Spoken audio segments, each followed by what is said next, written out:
Hello दोस्तों, सभी को राधे राधे, जय श्री कृष्ण, हर हर महादेव।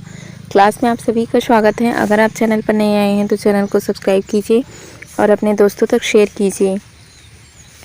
चलते हैं हम आज अपने क्लास की ओर। निम्नलिखित शब्दों के विलोम शब्द को लिखिए।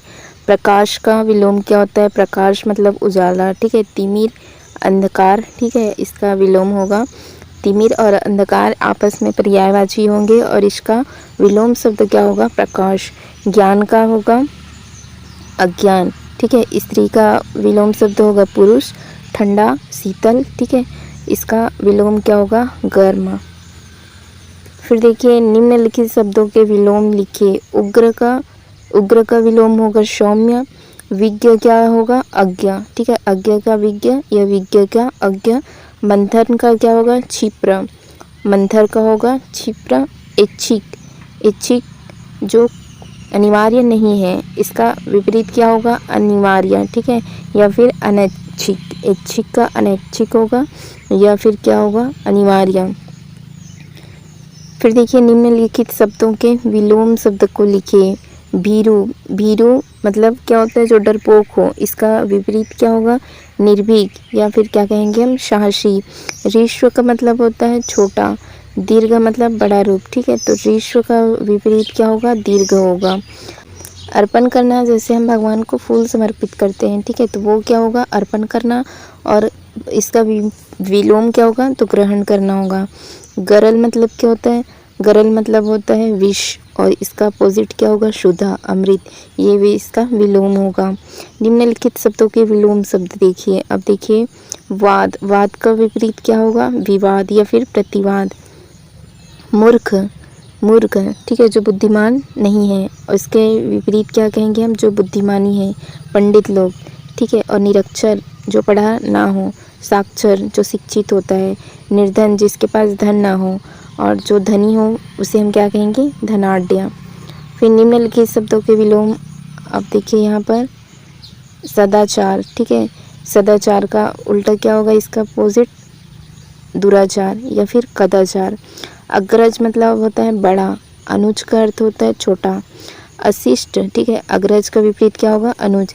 अशिष्ट मतलब जिसके पास शिष्टाचार ना हो, ठीक है, और शिष्ट, ठीक है, या फिर हम क्या कहेंगे? नम्र हो, जो सुशील हो। शील, कृतज्ञ, इसका विलोम होगा कृतज्ञ। इसी तरह कठिन विलोम होगा सरल। साध्य जिसको साधा जा सके। असाध्य जैसे कि हम क्या कहते हैं? असाध्य रोग, जिसका कोई इलाज नहीं होता है ना, वो क्या होता है? असाध्य।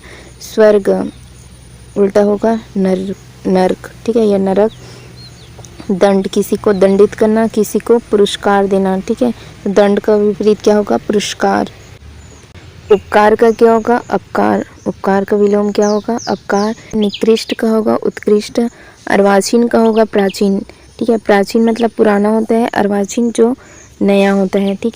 समास का मतलब होता है संक्षिप्त रूप। व्यास मतलब होता है बड़ा। फिर देखिए अथ का विलोम क्या होगा? अथ का विलोम होगा इति, ठीक है। आहूत जिसको बुलाया गया हो, जिसको आमंत्रित किया गया हो, उसको हम क्या कहते हैं? आहूत। अनाहूत जिसको बुलाया ना गया हो। फिर देखिए नैसर्गिक और कृत्रिम। नैसर्गिक का होगा कृत्रिम। व्यष्टि, ठीक है, व्यष्टि का होगा समष्टि। इसी तरह निषिद्ध का होगा विहित या फिर उचित, ठीक है। ऋजु का होगा वक्र, ठीक है, ऋजु का विपरीत होगा वक्र। तृष्णा जिसको हम क्या कहते हैं? लोभ, लालच, वो हमारी क्या होती है? तृष्णा। उसको विपरीत क्या होगी? तृप्ति, जिसको संतुष्टि मिल गई हो, या वितृष्णा।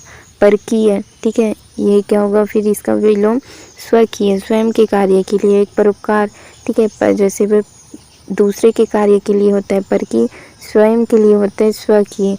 व्यक्तिक, निर्वैक्तिक या सामाजिक। यथावर, जंगम। उद्धत, सौम्य। कृपा, इसका होगा कोप। फिर नेक्स्ट देखिए इति का विलोम क्या होगा? अथ, ठीक है, इति का विलोम होगा अथ, गहरा, जो अधिक गहरा में हो। छिछला, उथला जिसको हम कहते हैं। पृथक है ना, किसी से अलग करना। संयुक्त, सा मतलब सही, ठीक। उर्वरा या उपजाऊ भूमि। ऊषर, इसको हम क्या कहेंगे? बंजर भूमि, ये होता है ऊषर। विस्तृत शब्द का विलोम शब्द बताइए। विस्तृत मतलब विस्तार से, ठीक है। विस्तृत का विस्तार, ये क्या होगा, इसका पर्यायवाची। उथला मतलब छिछला, है ना, इसका विलोम क्या होगा, गहरा। उथला का विलोम गहरा, ठीक। विस्तार मतलब, और एक होगा संक्षिप्त रूप, ठीक है। तो विस्तार और विस्तृत दोनों क्या होंगे, पर्यायवाची। इसका विलोम पूछा जाएगा तो क्या होगा, संक्षिप्त। तो विस्तृत का विलोम क्या होगा, संक्षिप्त होगा। अथ का विलोम क्या होगा, अथ का इति, ठीक है। अथ का विलोम होगा इति। प्रारंभ करना किसी का और किसी का अंत करना, तो अंत क्या होगा, अंत, ये प्रारंभ का, अंत, ये इसका विलोम होगा। अधिक का क्या होगा, कम, या फिर हम क्या कहेंगे, न्यून, ठीक।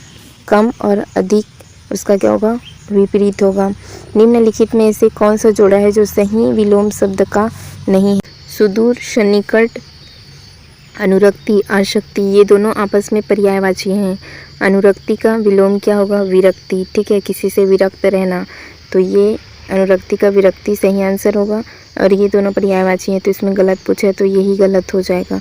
शुष्क का क्या होगा, सिक्त। गौरव का क्या होता है, लाघव। ये सभी सही है, बी गलत है। विहित शब्द का विलोम बताइए। विहित सहित होगा, विपन्न होगा या निषिद्ध होगा। सही आंसर होगा विहित का निषिद्ध, ये इसका सही आंसर है। गूंगा का विलोम, ठीक है। मुख का होता है मुख, इसका विलोम होता है वाचाल। जो अधिक बोलने वाला होता है उसको हम क्या कहते हैं, वाचाल। तो मुख का विलोम क्या होगा, वाचाल होगा, ठीक। इसलिए इसको विलोपित कर दिया गया है। अगर यहाँ पर मुख रहता तो इसका विलोम रहता वाचाल, ठीक। फिर देखिए संगठन, संगठन का विलोम क्या होगा, विघटन, ठीक है। यहाँ पर देखिए संगठन का क्या होगा, विघटन। विरक्त, विरक्त का भी हमने देखा था ऊपर, ठीक है, विकर्षण। और एक होगा इसका अपोजिट क्या होगा, इसका विलोम क्या होगा, आकर्षण, किसी को आकर्षित करना, तो आकर्षण इसका विलोम होगा विकर्षण का, ठीक है, आकर्षण, ये इसका विलोम होगा, आकर्षण। मुख का विलोम क्या होगा, वाचाल, ठीक है, अभी हमने देखा था पीछे। मुख का क्या होगा, वाचाल। सार्थक, जिसका कोई अर्थ हो। निरर्थक, जिसका कोई अर्थ ना हो, या फिर हम क्या कहेंगे उसको, अर्थहीन। किंतु जैसे शब्द रहते हैं उसी को हमें लेना होता है, इसलिए सार्थक क्या का हम क्या लेंगे, निरर्थक, ठीक है। अर्थहीन, अगर ये निरर्थक ना हो तो हम अर्थहीन भी कह सकते हैं। निरर्थक या अर्थहीन, जिसका कोई अर्थ ना हो। फिर देखिए अनुराग, अनुराग का क्या होगा, विराग, ठीक है, ये इसका सही आंसर होगा, विराग। फिर देखिए महान का विलोम क्या होगा, महान का विलोम होगा क्षुद्र, ठीक, महान का विलोम होगा क्षुद्र। अनुचित का क्या हो जाएगा, उचित। फिर देखिए मृदुल मतलब होता है कोमल, ठीक, तो इसका अपोजिट क्या होगा, कठोर, ठीक, इसका विलोम क्या हो जाएगा, कठोर।